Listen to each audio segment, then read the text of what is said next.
Good afternoon, everybody. Welcome to another live webinar by COBRA. We have Singular on once again on a Friday afternoon. We're indebted to them as COBRA for giving us the opportunity to broadcast insightful information, in particular their ideas in relation to where South Africa and the world currently finds itself in. Only last night we had news of various stages in relation to uplifting the lockdown and the natural implications to various industries. You'll have seen that the hospitality and restaurant industry, the document goes so far as to say that they will not reopen even after the lockdown. So there may have been an ambiguity in the document, but it appears from the document and a plain reading of the document that the intention is, when it comes to hospitality and restaurants, that this be long-term. Singular is a consultancy firm. They have offices around the world, Europe, South Africa, Russia.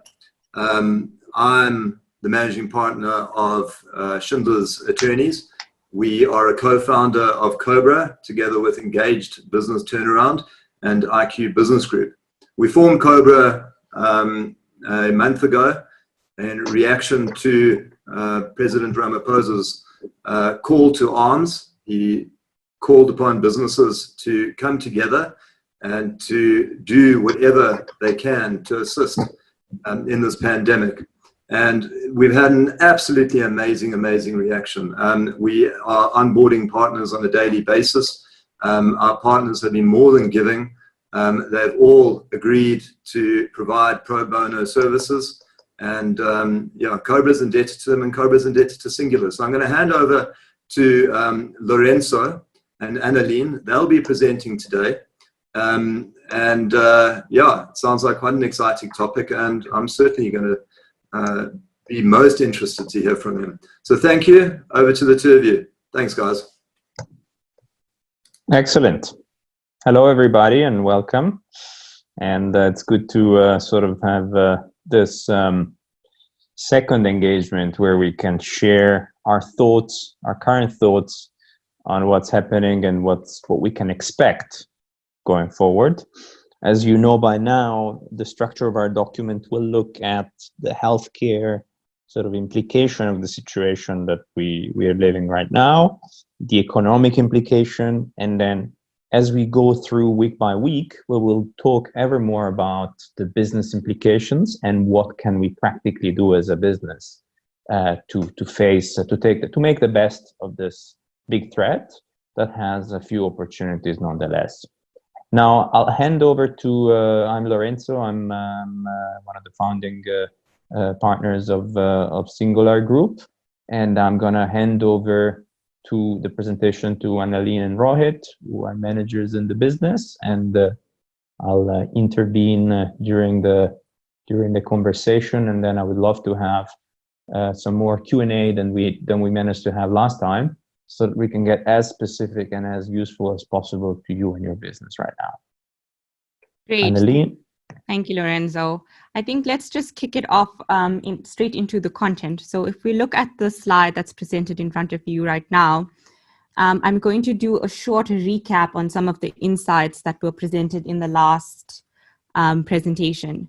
So what's interesting about the slide is that if you look at studies by scientists quite recently, particularly on 3 case studies, one being Iceland, the second being the Diamond Princess scenario in Japan, as well as looking deeper into the asymptomatic cases that exist in Wuhan, what scientists have realized that the COVID virus is actually much more widespread than was recently reported. And the reason behind this is twofold. So one is that there is a lack of data, a lack of scaled testing. So you only know what you can measure. The second reason is really around the aspect of asymptomatic cases. So it takes about 2 to 3 weeks for an asymptomatic case to actually show symptoms. Meaning, so there are a lot of hidden cases or people that exist today that could have COVID-19 and we just don't know about it. So this is a quite interesting story. the studies show that potentially for every one case that goes reported out there, 4 to 7 cases are actually going undetected. If we take this into South African context, what that means is that we have around 3,900 recorded cases today. Okay, so that's the middle of the pyramid. And potentially about 10,000 to 19,000 is actually going undetected, or that's the total, which would lead to a 76 death rate that exists today, which would mean our mortality range is around 0.4 to 0.7%. Okay, so that's good news and bad news. The good news is that our mortality range is much, much lower than we have been reporting. But the bad news is that we potentially have a lot of hidden cases that exist today. So the outcome of this is, one, testing is very, very crucial. The more testing we do, the more we know, and the more we can actually mitigate. So if we move on to the next slide and we take this concept of testing further, we've plotted on a graph for you the number of tests per 1,000 population against the percentage of positive tests. And if you look at South Africa, which is on the bottom left corner of this graph, South Africa has a very low positivity of tests, meaning for all the tests that South Africa does, very little shows up to be positive, okay, around 3%. The global average is around 10%, okay? So it's quite good news. We have a low positivity. But if you compare that to the total amount of tests that South Africa does, we actually have a very low confidence about our results, okay? So our testing seems positive, but it's low. And if you look at other countries that are that were in the range that South Africa is today, 30 days ago, they have been capable, were able to actually ramp up their testing over time. For example, if you look at Norway on this graph, they were also in this yellow pyramid, that column that we see, and they were able to actually grow their tests over time. But the trend that we see here for all of these countries is as they grow their tests, their positivity also increases, meaning that as you scale up your testing, you will detect more cases, so you'll become more widespread.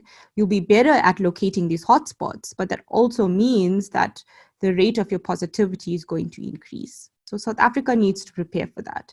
There could be a situation where it projects like Norway, where it's just a small increase in the positivity of our tests, or it could be a projection like the United Kingdom, where it's a massive increase in the positivity of our tests. Moving to the next slide. Maybe just one comment on this one is that there is, let's say, a good possibility slash hope that we are much more in the Norway, let's say, situation, driven by the fact that we started the lockdown a lot earlier compared to when the UK started it, vis-a-vis their first cases appearing. So if we do continue to keep strict social distancing and a controlled release, there is, on the balance, in our opinion, more possibilities to go the Israel, Germany, Norway route rather than the Turkey, UK, Belgium route. Thank you. There's a second factor to this. So scaling of your tests is one factor, but the second factor is really about time. So you ramp up time to the scaling.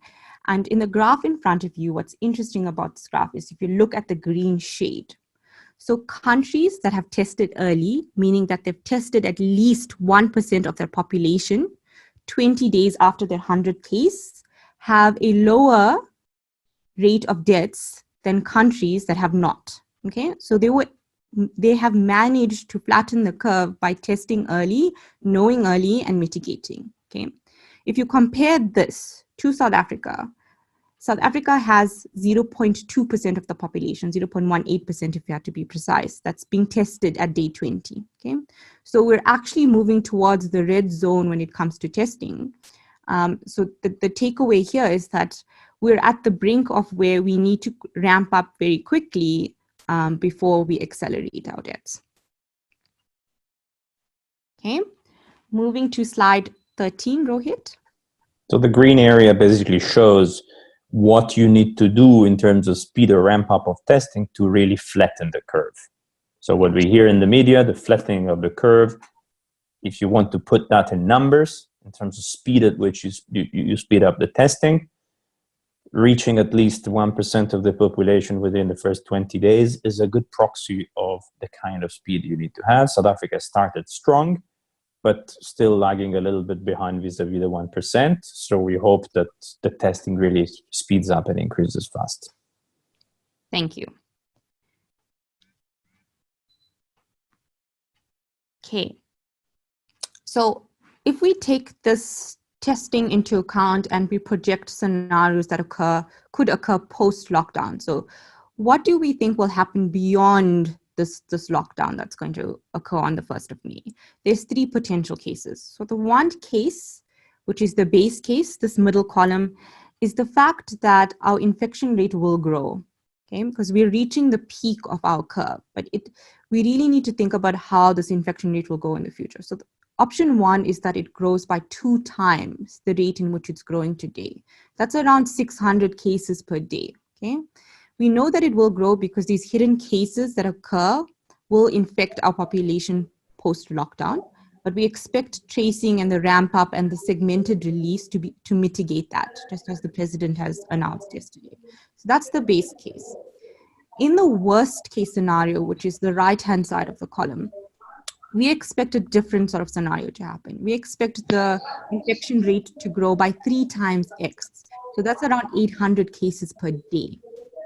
In this scenario, we expect for potential hotspots to occur. So we don't expect a wide viral spread of the infection, but rather hotspots in particular concentrates both in urban and rural areas. And as a result, they could potentially be isolated shutdowns. So moving back to a level 4, not nationwide, but in specific isolated areas. In this case, and in the base case, and in the best case, where we just grow by 400 cases per day, we expect that the critical bed capacity, meaning the health capacity, to still be sufficient. And the reason behind this is that our lockdown has actually flattened our curve thus far. Okay, so our death rate, our fatality rate, which is the best indicator of a lockdown, is actually much lower, almost half of that of European countries and twice that of South Korea. So we're not the best, but we're actually quite good. Let me just ask, guys, there's probably a microphone open in the background. If everybody apart from Annalene could mute themselves.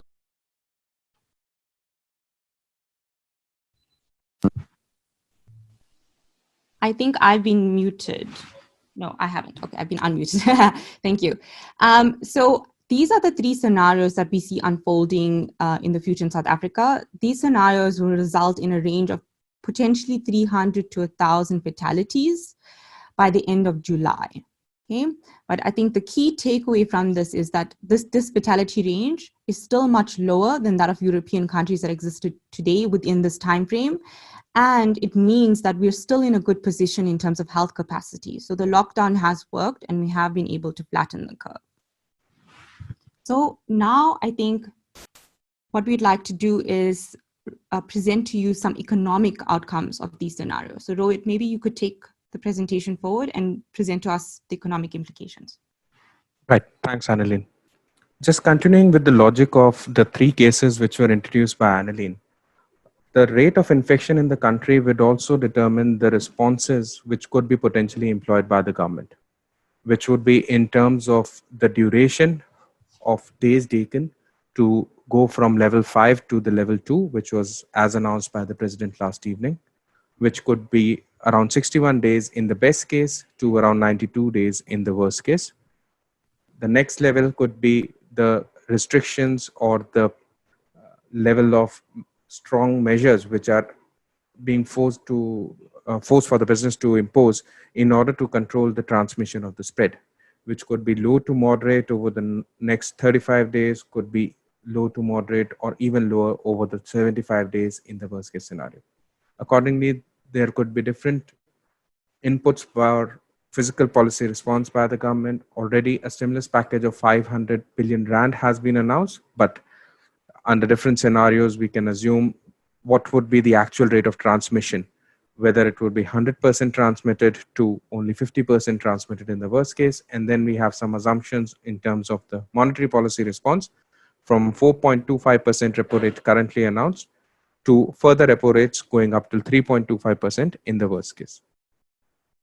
With all of these policy responses and working on the duration of the staggered release, which we would see in the cases, as well as the GDP contribution of the sectors, which we would see, we have tried to bottom-up estimate what could be the level of GDP contraction in 2020 versus 2019.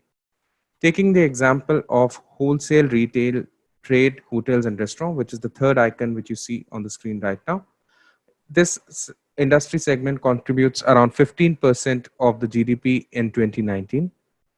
In the best case, we assume that during the lockdown, the GDP contribution from this particular industry was around 41%, and it will gradually ramp up to around 60% in the level 4, which would start from 1st May, going up till 87% by the end of the year. And that is just the base case. Now, obviously, we would not be at 100% capacity due to the supply side constraints which are imposed, and also due to the restriction in the consumer spending, which will happen as the economy goes into a distress. Overall, this leads us to a contraction of around 15% in the best case, going up till 23% in the worst case.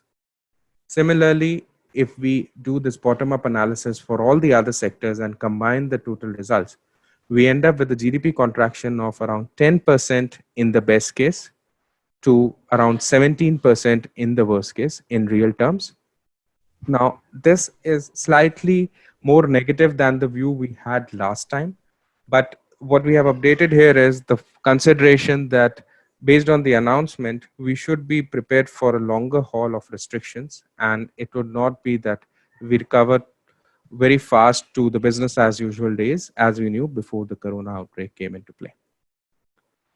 On the next slide, we just summarize. Sorry, right. Maybe let me just, let's say, add to this that on a week by week basis, we'll be updating with the best and latest information that we have, and we will also increase in precision bottom up so that we can give everyone, ideally by in a few months time, a lot of the subsectors that you guys that are listening in belong to, a view of how your specific subsector could be impacted. So we'll try and do this exercise on an ever more granular bottom up level. Right. Some of you might remember the slide we had presented last time as well. What we're showing here is that the GDP contraction range could be from 10% now to around 17%, which would obviously impact the recovery as well. In the current cases that we have right now, the recovery of lost GDP, almost 70% of that, is expected to only happen by Q3 of 2024 to around Q3 of 2027, which is dependent on the GDP growth rate of South Africa over the next few years, and also the level of contraction which we might see in the different cases. Okay. Then I would like Annaline to quickly cover the third section in terms of what the companies can actually do about this particular crisis and turn it into an opportunity. Okay, thank you, Rohit. Okay, so very useful. So if we go into the next slide.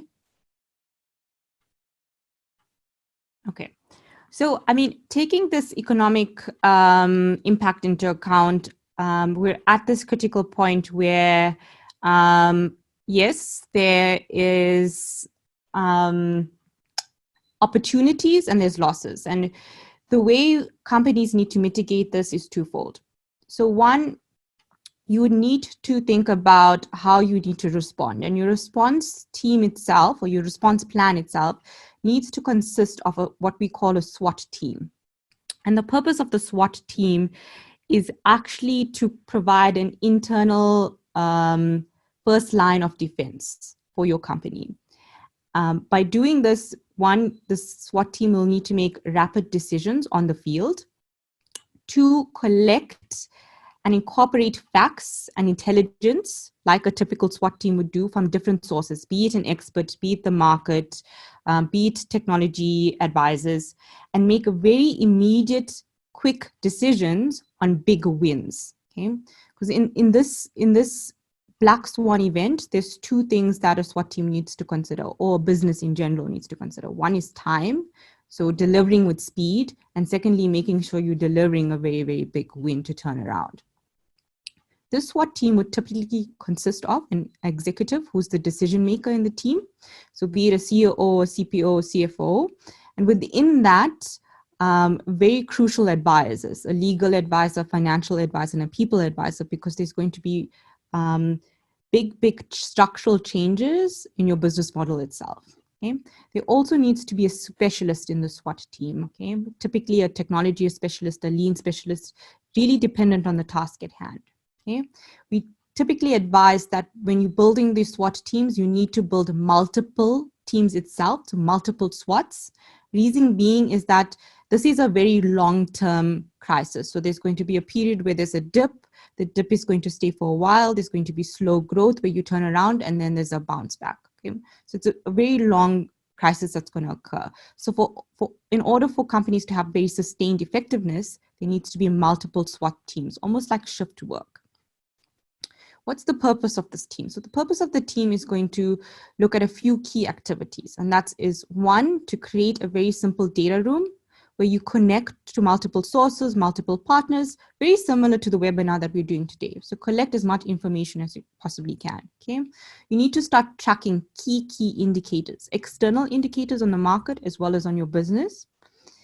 Build that into business scenarios that you can actually create response plans to, problem solve on a weekly basis, create your task teams, and then do very quick feedback loops with your CEO. So the SWAT team is going to be a very decentralized version of decision making, but in order for that to work, you need to have quick feedback loops with your CEO. If you move on to the next slide, okay. The SWAT team will consist or will look at multiple initiatives, okay? And these initiatives really depend on the financials of a company, okay? In a situation where you're financially distressed, your focus during the fall period, for example, needs to focus more on understanding how these scenarios will impact your P&L, okay? And use this understanding to make aggressive decisions on your cash, okay? Be it optimizing your working capital, restructuring your labor costs, managing your supply by negotiating with suppliers on payment terms. Once you have cash in hand, your next step in a moderate sort of financial situation during the fall is to preserve your revenue. So call up your customers, get a minimum pricing negotiation started, and preserve your baseline as much as possible. Ensure that your supply chain is continuing. And lastly, lead your team during this crisis by continued communication. In a healthy situation, so once you've preserved your revenue, once you have cash in hand, the next step is to create a post-COVID better you. And this is about trying to understand what are the good value for money, almost cheap, I would say, acquisitions that are out there and available today. How can you use those opportunities, such as digitization, to improve your business model? And in general, how can you improve your business model, taking into account the opportunity post-COVID? If we go on to the next slide, these are some examples that a SWAT team can do during the fall, be it scenario planning to working capital optimization. I'm not going to go into detail in the slide for the sake of time, but we've presented it last week. I think what's interesting is if we move to the next slide, Rohit. The next one, yeah, is the turnaround. So during these initiatives of a SWAT, there's going to be a period where SWAT needs to consider how do we change the way we work post-lockdown. And there's three key initiatives SWAT needs to consider. So one, you need to mitigate the risk of COVID itself within your company. And typically what we're seeing in China is that they've been setting up distributed but coordinated operating models, okay?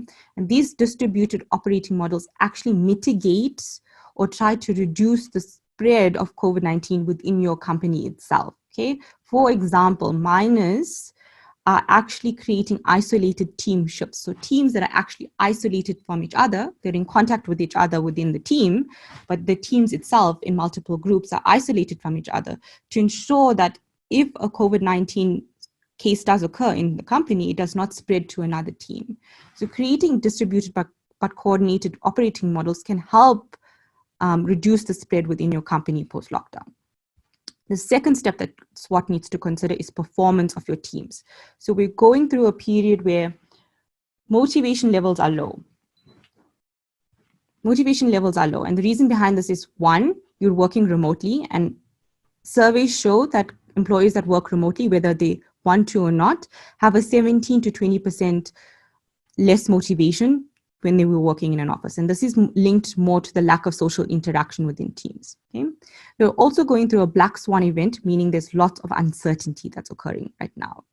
So motivation levels are going to be low, but at the same time, SWOT really needs teams to buckle down to actually push faster through this turnaround.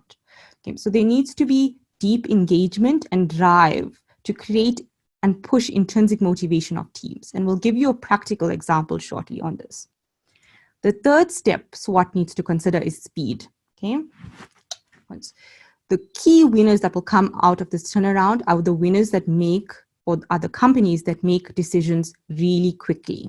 In order for you to do that, you need to decentralize your power. So the CEO cannot have all of the decision-making power in the situation. Decentralizing is key. So SWOT will need to create accountability in multiple streams with multiple decision makers, so splitting the executive power around and decentralizing this decision-making power with short feedback loops and governance. Okay, if we go on. So this is a practical example of how SWOT has worked in Europe, for example, to create intrinsic motivation in employees during this period. So if you look at these companies in Europe, Toyota, Unilever, Vodafone, and UniCredit Bank, they have all adapted this technology called Beacon Force. And what Beacon Force does is an app that you download as an employee, and it allows you to have the following capabilities. So one, as an employer, you can send push notifications and mass communication to your employees. So it's a way in which you can actually communicate to multiple employees remotely. Okay. You can also send surveys to employees to get a dipstick understanding of what's going on. What's interesting about this app, it actually tracks employee motivation. So it sends 2 questions per day to your team and you answer it, and it tracks the intrinsic motivation. So are my employees actually happy or not? And what is the reasoning behind it? So it collects data analytics on the motivation of your employees. And lastly, it gives a self-reflection to employees so they can understand themselves how they can improve their engagement and working as a team during this crisis. So this is a real life example of how companies in Europe are trying to understand the social distancing aspect and use technology to solve the problem. Okay. So if you take the story all together, your SWOT team is going to first help you survive the fall and support you on cash initiatives, revenue preservation. It's then going to help you structure your business model and set up the way your team should work going forward. And through these steps, SWOT is actually going to snowball into an ecosystem. The reason behind this is that SWOT is going to continuously collect data from these different sources. It's going to continuously source different partners for solutions to solve these different problems all along the way. And as a result, you as a business will eventually build an ecosystem of partners, be it traders, be it investors, be it technology partners, be it government, be it suppliers, that will actually feed into your ecosystem and help you solve this problem. This is very, very critical because in a black swan event itself, it's really not possible for one company to have all of the data or to collect all of the data and solve all of the solutions in speed. Okay, so given the business complexity of a black swan event and the need for speed, an ecosystem approach is the next step to you coming out of this turnaround. And I mean, just to add on top of this, we've seen organizations organizing themselves as ecosystems, as neural networks, obviously also before the outbreak.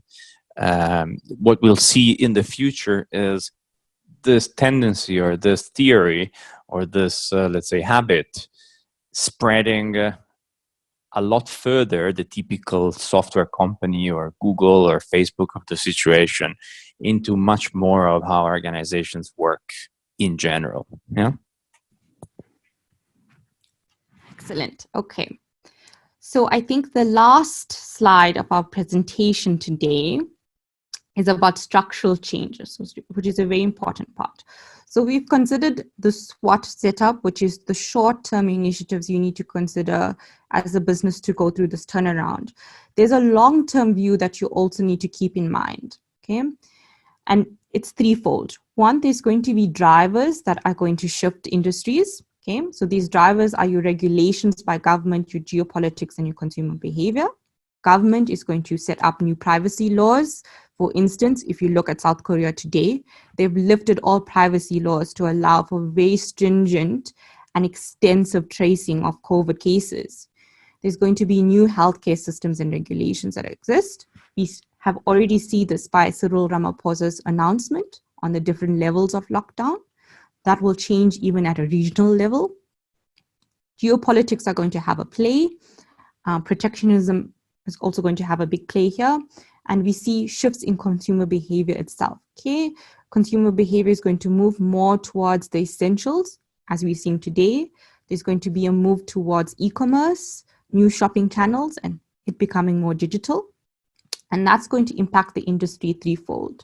One, we see a movement to digitization, okay? So smart working, digital infrastructure like your telecoms and your communication. There's going to be, secondly, reshoring and offshoring. Okay, a good example of this is Japan. Japan is already spending almost $2 million to move its production out of China. So there's going to be a movement towards local production. Again, our president has already started talking about this in his nation address about reshoring and localizing down the value chain. But at the same time, there's going to be offshoring. There's going to be offshoring of specific services.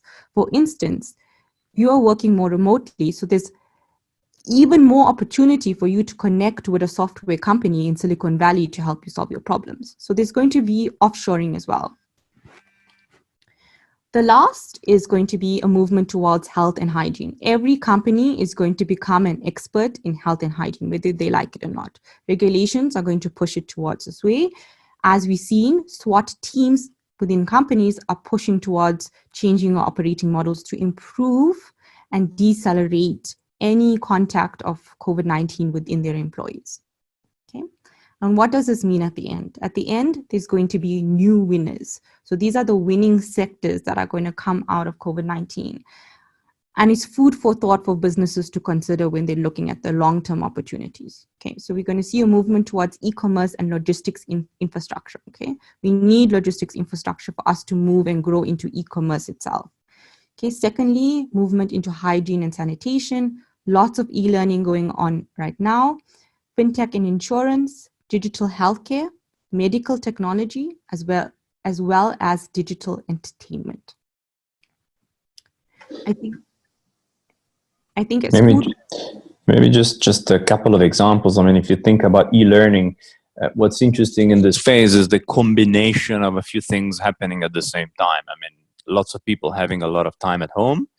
The fact that you have universities the like of Harvard, for instance, all of a sudden offering a hell of a lot of free content and free courses to obviously attract people to sort of change from an executive education that used to happen offline to an executive education that is happening online. And then at the same time, the increasing need that we'll see in the next few months and few years of reskilling of people. Because as the mix of products and services demanded changes, also the mix of competencies changes that is needed. And therefore the need of employment, the employment mix changes. So these three factors that are happening together, this is just to deep dive into the sort of education part.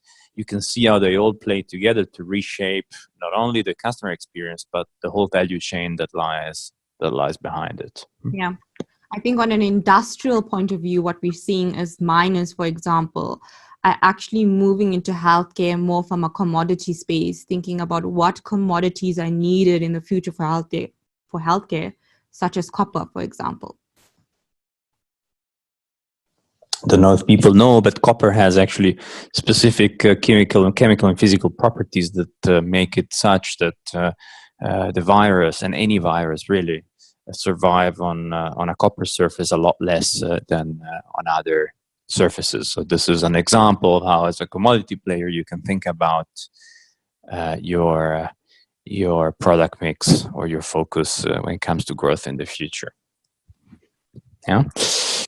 We successfully, fortunately, this time managed to sort of keep it a little bit more concise in a way that that we can allow for actually a lot of or a lot more Q&A if there is anybody interested in specific aspects that relates either to the presentation or their business. I think it would be great to hear from all of you guys, or some of you at least. Exactly. We'd like to use this opportunity and this space to maybe answer any specific business questions you may have.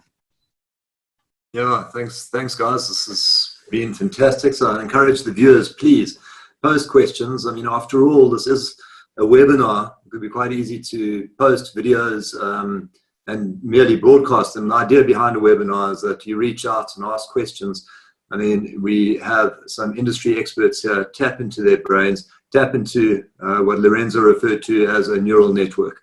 You have it, so please post your questions. I don't know, just on the mortality rates, Annalene, I mentioned it last week and I find it interesting, but what I did, and I don't know if you guys have done it, but I extrapolated utilizing the death rate in America, but I extrapolated looking at Switzerland and how many deaths they had and how many active cases they had. And what I found, and this is about 3 days ago, is that in reality, America, having regard to the death rate, actually has in the region of about 24 million active cases. Have you guys looked at it? Have you done that exercise, Lorenzo? Yes, just maybe to understand which part surprised you. Like, is it the fact that it's very spread in America, or the fact that... I'll pull it up if I can.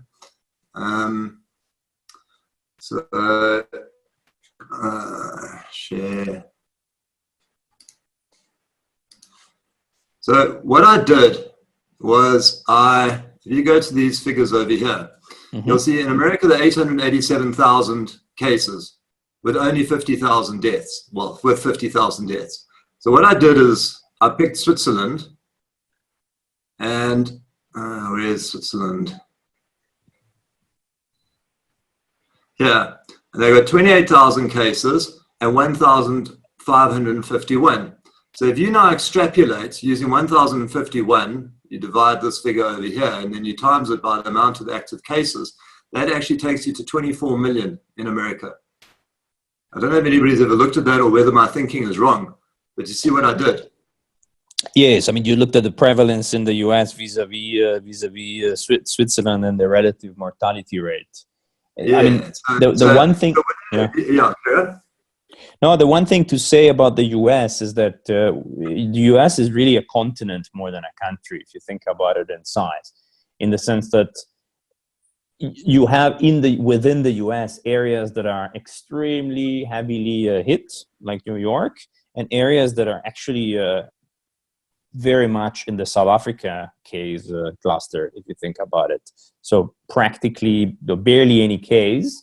And therefore, the whole sort of country average has some very worrying parts of the country, parts of the continent, and some, let's say, if you want, barely touched part of the country. So the average in the US is not the most telling number at this point in time, just like the average in China was not the most telling number at that point in time, because we had a very, very, very let's say, a high concentration in the area of Wuhan, and then they managed to completely isolate that area and therefore stop the spread, which meant that the country average, if you look at them, actually don't look too bad.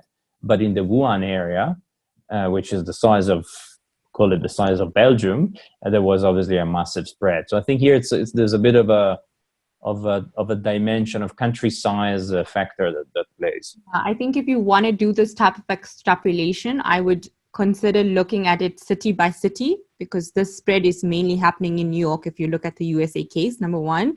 Secondly, you also need to take into account the age population that is spreading within the country, because that has a big indicator of how your fatality would grow over time.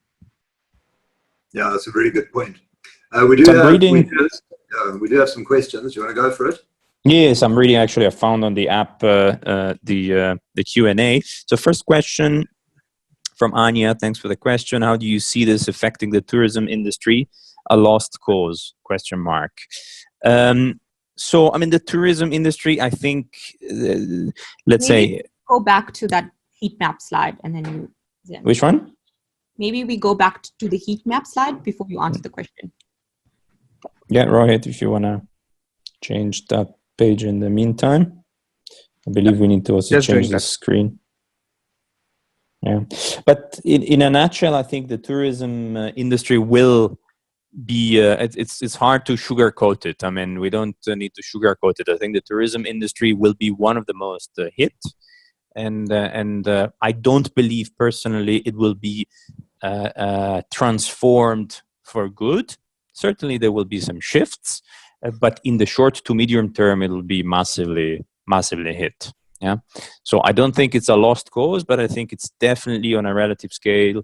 If you look at it industry by industry, is going to be one of the most affected. Especially, I mean, not only because tourism will be affected for a longer time in terms of supply constraints. So for how long the restrictions will apply when it comes to international travel and so on, but also because it's full of small businesses, and small businesses in these types of events, in these types of crises, are the ones that typically suffer the most because they just go bankrupt, which doesn't happen and we've learned this in the financial crisis. We've learned this in most of the previous, in the past, in most of the recessions that we see. I mean, the average small business has a couple of weeks of cash flow available without revenues, or cash flow reserves without revenues.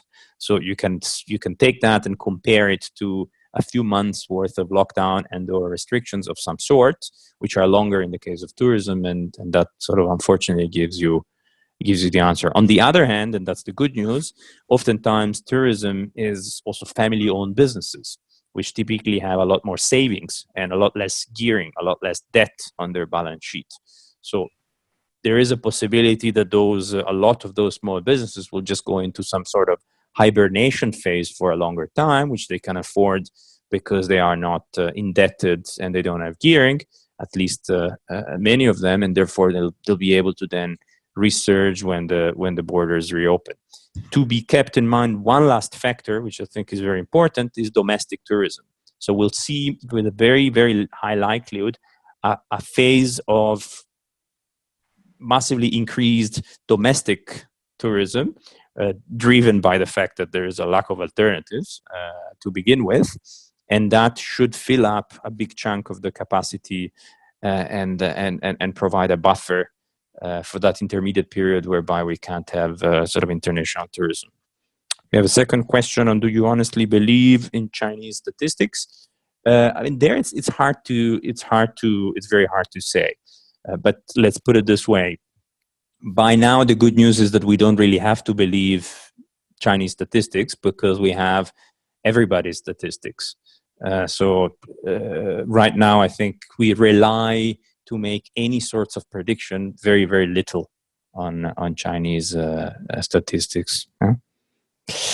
Is it even possible to do a proper statistical analysis with the data which is not a hegemonic set? So I think it's right now, I mean, the real reality here is that it's very hard to do any statistically significant study. And we see this because because the situation is evolving so fast. So the best we can do is, there are a few facts, and those facts are, the ones that have been acknowledged as facts by scientific properly done statistical studies, and there are some inferences. And the probability that those inferences will prove correct is increasing over time, but not all of them will prove correct. So you are very right in being skeptical about predictions and provisions, and that's why we are sort of trying to be, let's say, as open and transparent as we possibly can to say, look, let's evolve the best guess. Let's forget about the fake news and the news that make headlines, which typically are misleading. Let's try and put together the absolute best pieces of information that we can gather out there and piece together a story which is the best knowledge to date, acknowledging and being very humble on the fact that there is a lot of areas where there is many more questions than there is answers. In the plagues, in the Middle Ages, plagues in the Middle Ages, they would reoccur every 20 years or so. Is it expected that we can stave off this kind of reoccurrence with modern medicine? So my view on this is that, so I would be more worried about the seasonality of the virus and the fact that given that we cannot really eradicate it completely, it'll come back in waves, in smaller and smaller waves, but waves nonetheless, as the lockdown gets lifted, more than the reoccurrence, let's say, after generations. Yeah, this would be my bigger, let's say, worry, which doesn't mean that your thesis is not correct, but I think when it comes to this specific virus, there is a very high, or at least there is a probability that we will come up with a vaccine soon enough, in the sense, and when I say soon enough, the best guesses are around 12 to 18 months. It might be longer.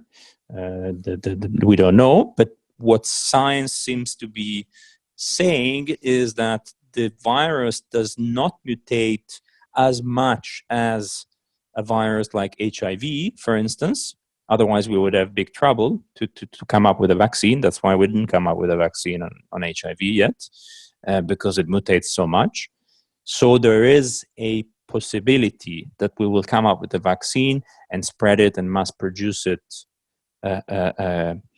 within the next, call it, couple of years, which makes the 20-year plague risk less relevant. Obviously, this is full of ifs and full of unknown variables, but I would be more concerned about the management of subsequent smaller waves as we release the lockdown and the potential seasonality of the virus, and therefore the virus coming back every winter until we get in a much more forceful, let's say, in a forceful way, until we get we come up with a vaccine, which creates the biggest and shortest term worry for Europe and the US and in general the whole Northern Hemisphere for the next winter, which is November, December, now upcoming. So there's another. How much has the development / testing of potential vaccine been accelerated from the normal process? I mean, there is on this one, for what I know, there has been an acceleration, but so the short answer is we don't know. We will only know when at least we get into some of the phases that are where the vaccine has been sort of identified, and then it moves from phase 1 to phase 2, etc., and it gets into more of a testing phase. So to what extent are we speeding that up? It's, to me at least, still a question mark. I don't think there is very conclusive evidence, but my hope would be looking at the speed of change over the last 10 years in general, and the rate at which the speed of change has increased over the last 10 years in general, across fields, not only in the medical field. My strong assumption would be that we will have never seen a fastest vaccine, or at least, let's say, a mix of effective drugs and treatments to mitigate the complications, as we will have seen this time. I think what we're doing well today is not really about speed, but at the rate in which we are finding new ideas for these vaccines. For instance, if you look at the concept of vaccination for COVID today, there are multiple different concepts that are being tested, okay? So one is the idea of like this blood donation of putting in antibodies into a human. The second idea is around a pure traditional vaccine itself. The third is around clinical trials of BCG and the effect of BCG on the severity of COVID. So it's really not about speed that's going on now, but it's about testing multiple things at the same time that would actually in parallel, yeah. Parallel, yeah. Yeah, which will deliver speed of the outcome rather than the speed of each and every individual attempt. Lorenzo, there's another question that was posted to the chat, so I'll read it to you. Do you think Transnet's freight rail will see the export demand for freight, such as iron ore, manganese, and coal, return to normal levels within the next year? I mean, this question is probably, from an economic standpoint, the most complex, because this is very much driven by global demand. So we talked about other sectors that are more driven by local demand, domestic demand. This is driven very much by global demand, and to a big extent by Chinese demand, because we know 50% of most commodities end up in China. So the answer to this question depends very much on the speed at which the global economy will recover, because let's remember that China itself will not start building and producing stuff if other countries don't start demanding products from China. So it's all interconnected. Yeah. So my best guess is that it will take long. It will take. We will see an inflection in the commodity prices and the commodity cycle that will last longer than the immediate sort of virus crisis that we are witnessing right now. Whether that's 6 months, 12 months, or 18 months, I think it's a little bit too early to say.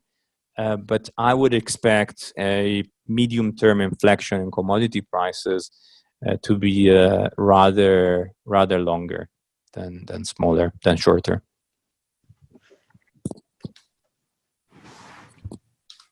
There's a question here. Do you think the impact of non-governmental players such as Bill and Melinda Gates Foundation will revolutionize the development of further medicines?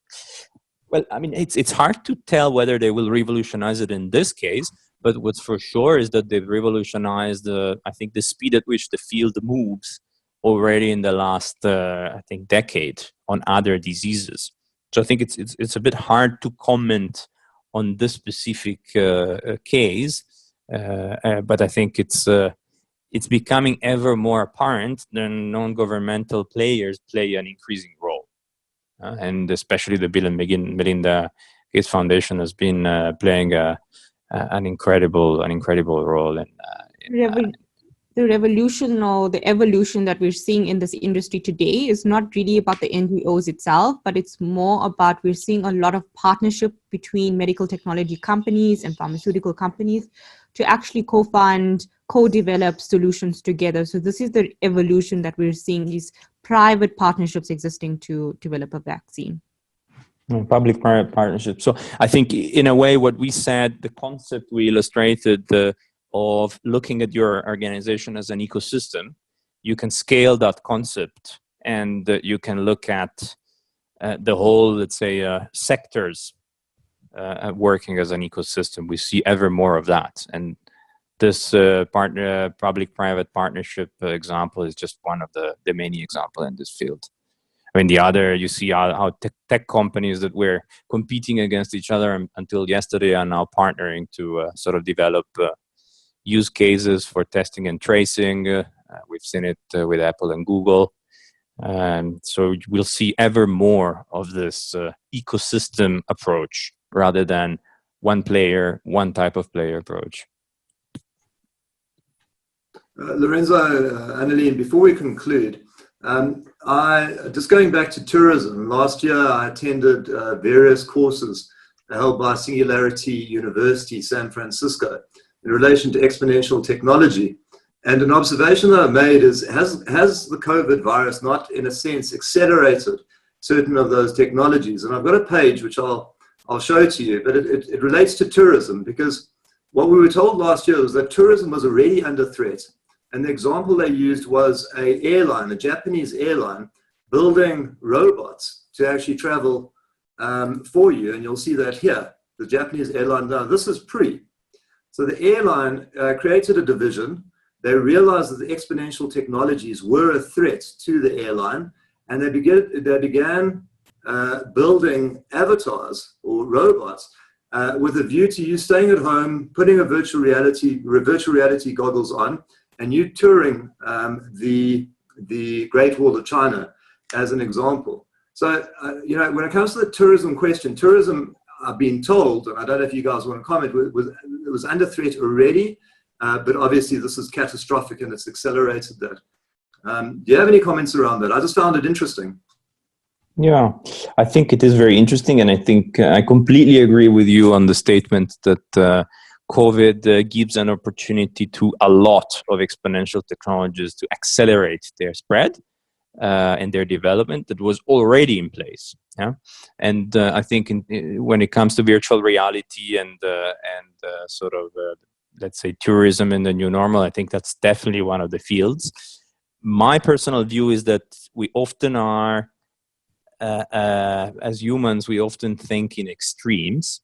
My feeling is that in 5 years, so let's put ourselves 5 years ahead looking back. So in 5 years from now looking back, my view is that tourism, the way we think about it now, will still be playing a substantial role, but we will see a number of different forms of tourism and entertainment that were possibly not there before, that will take a substantial share.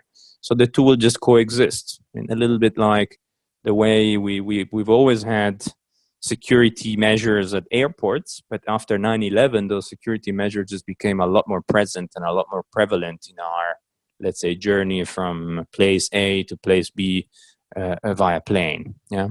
So I don't believe in extremes, especially not when it comes to human interaction and interactions of humans with nature, which is very much what tourism has to do with. But I do believe we will see a substantially increased mix of virtual reality-based experiences that will make up for, let's say, the entertainment area of our life. That for sure. Yeah, I had this morning on the COBRA webinar, a tour guide who posed the question and said, must I start reskilling? Must I start looking for another job? And the point I made is that it's the same point that I think you're making, is one has to look at reskilling and innovation and new ideas. But the example I used is there's an app called Wonder, where on a Quest virtual reality, you can put your headset on and you can find yourself in any destination in the world, and you feel like you're there. It's in three-dimensional. It's off Google Street View, and there are opportunities there. If I'm in the Botswana and I want to go for a tour, it's a virtual tour, but it would be good to have a guide tell me about the baobab trees and the like. So it's the same thing, but done in a different way. I see here the CEO, just to quote him, he says, by placing the world at your fingertips, Avatar will open up new possibilities and help reshape everything from business and education to health, entertainment. I think we can safely assume that this has been accelerated. This will happen sooner than when you anticipated when you made that comment. So if there's anything else that anybody wants to add? No further questions? I think that's it then. Thank you very much, guys. Thanks again to the Singular Group. It's fantastic to have you guys on board. Hopefully we'll see you more often. We are now going to be launching COBRA TV. We're going to be building content for an entire day's viewing of webinars and videos and the like, so watch out for that. Keep an eye out go to the COBRA website. It's www.cobra.org.za. You'll get all the details there. We've also got further webinars coming up. There's certain webinars that are going to be targeted to the aviation industry, another direct to the hospitality industry. And the idea there is we're going to get the industry players. We've already secured 2 CEOs in the aviation industry to join us on the panel. So please take part in COBRA. If you are a company and you believe that you can add value, please join the COBRA ecosystem as the Singular Group does. To the panelists, thank you. Thank you, Singular Group. Well, Thanks just before I conclude, yeah. will you be doing one of these anytime soon again? Because yes, I mean, the value that we hope to bring to the decision maker community, decision makers community, is very much by trying to sort of keep updating the view, because the environment is so volatile these days. So whether we will do this on a weekly basis or every second week, but certainly our let's say contribution and our wish is one of keeping on evolving the view as new information comes in, and thereby providing value to the decision makers out there. We also will spread and sort of diffuse the document if anybody is more interested in the details. We share it typically via LinkedIn on our page, so the Singular Group page on LinkedIn. So if anybody is interested in reading the fine prints and sort of studying the documents in more depth, I think it lends itself for a good read, whether you want to use it as an exco level or just as a consumer. Fantastic. We're indebted to the Singular Group. Thank you, and hope to see you soon.